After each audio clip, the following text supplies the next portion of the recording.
Ciri-ciri tempat yang disukai setan dan iblis.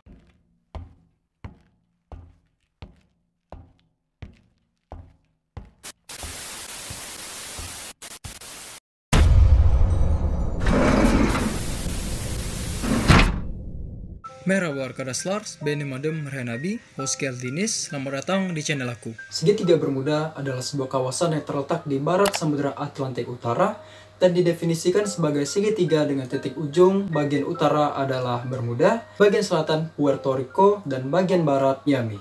Tapi secara de jure maupun de facto tidak ada keterangan pasti tentang luas perairan misterius ini. Segitiga Bermuda menjadi salah satu daerah lautan yang sangat terkenal reputasinya sebagai tempat misterius dan menyeramkan karena telah banyak terjadi kasus kehilangan, kecelakaan kapal, dan pesawat udara. So, today aku akan membahas mengenai 6 fakta tentang segitiga Bermuda.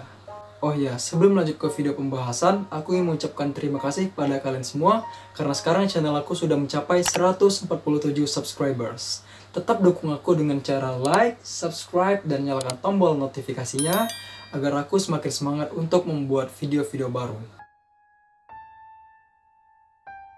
Nama segitiga Bermuda pertama kali disebut pada tahun 1964 oleh seorang penulis yang bernama Vincent Gaddis dalam tulisannya pada majalah Argosy. Meskipun Gaddis merupakan orang pertama yang menyebut segitiga Bermuda, sosok yang sebenarnya berperan membuat nama segitiga Bermuda ini terkenal ialah Charles Blitz. Dalam bukunya yang berjudul The Bermuda Triangle yang rilis pada tahun 1974, Blitz mengemukakan teori bahwa dunia bawah laut Atlantis sebenarnya ada dan berkaitan dengan segitiga Bermuda secara langsung. Nah, sejak saat itulah nama perairan misterius segitiga Bermuda mulai dibahas di televisi, film, dokumenter, radio, bahkan situs-situs web sekalipun. Titik terdalam Samudra Atlantik atau Milok Depth terletak di perairan segitiga Bermuda. Milok Depth adalah titik terdalam palung Puerto Rico yang mencapai kedalaman 27.830 kaki atau 3.380 meter. Selain menjadi titik paling menyeramkan di lautan, ternyata Kepulauan Bermuda menjadi salah satu perairan dengan terumbu karang terluas. Walau terkadang terjadi cuaca buruk disertai badai, terdapat lebih dari 300 bangkai kapal yang telah karam dari tahun 1600-an yang dapat ditemukan di kepulauan ini. Bahkan saat wisatawan sedang snorkeling, mereka bisa melihat bangkai kapal yang telah karam karena di antara kapal-kapal karam tersebut ada bangkai kapal yang tenggelam tidak terlalu dalam. Segitiga Bermuda adalah salah satu dari dua tempat di mana kompas mengarah ke arah utara yang sebenarnya, bukan pada utara magnet. Jadi maksudnya, kalau kompas itu kan ada dua kutub, ada kutub utara dan selatan.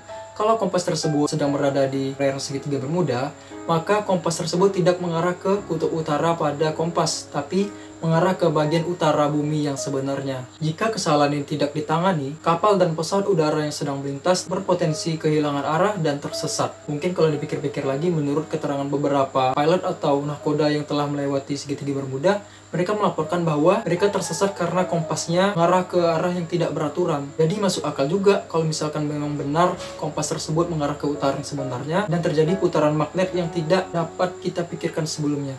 Serem banget guys.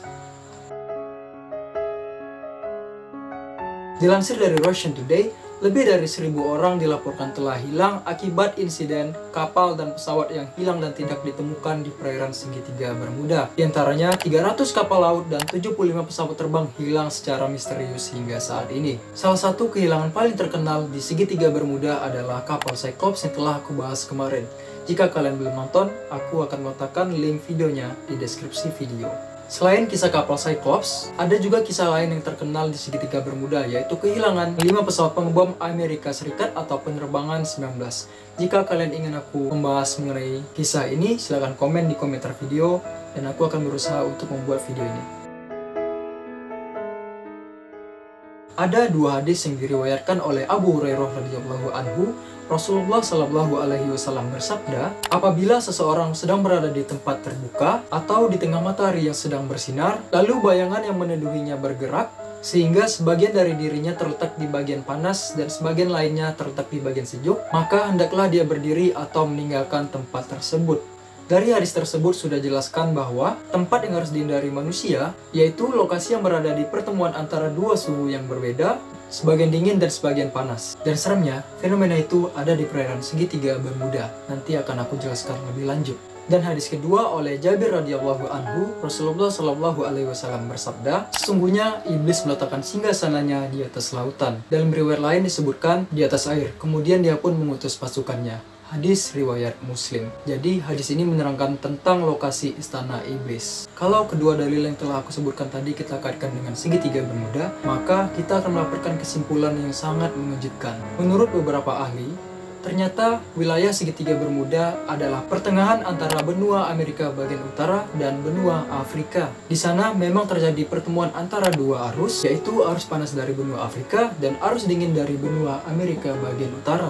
Jadi, kalau kita pikir-pikir dengan jernih, di sana memang wilayah yang seharusnya dihindari oleh manusia. Berdasarkan sumber tersebut juga menjelaskan, tempat seperti itu merupakan ciri-ciri tempat yang disukai setan dan iblis. Jadi mungkin kalau menurut aku ya, kita ambil persamaannya terkait kisah mistis atau legenda yang ada di Indonesia, yaitu Wewe Gombel, yang mana kalau misalkan ada anak-anak yang sedang bermain pada maghrib-maghrib atau malam, mereka akan disembunyikan oleh Wewe Gombel.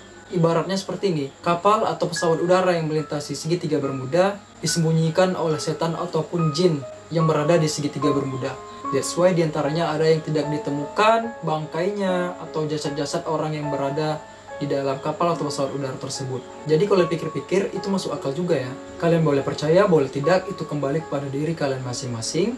In the next video, kalian ingin aku membahas seputar apa? Silahkan komen di komentar video. I hope you enjoy this video today. The Guru Shurus.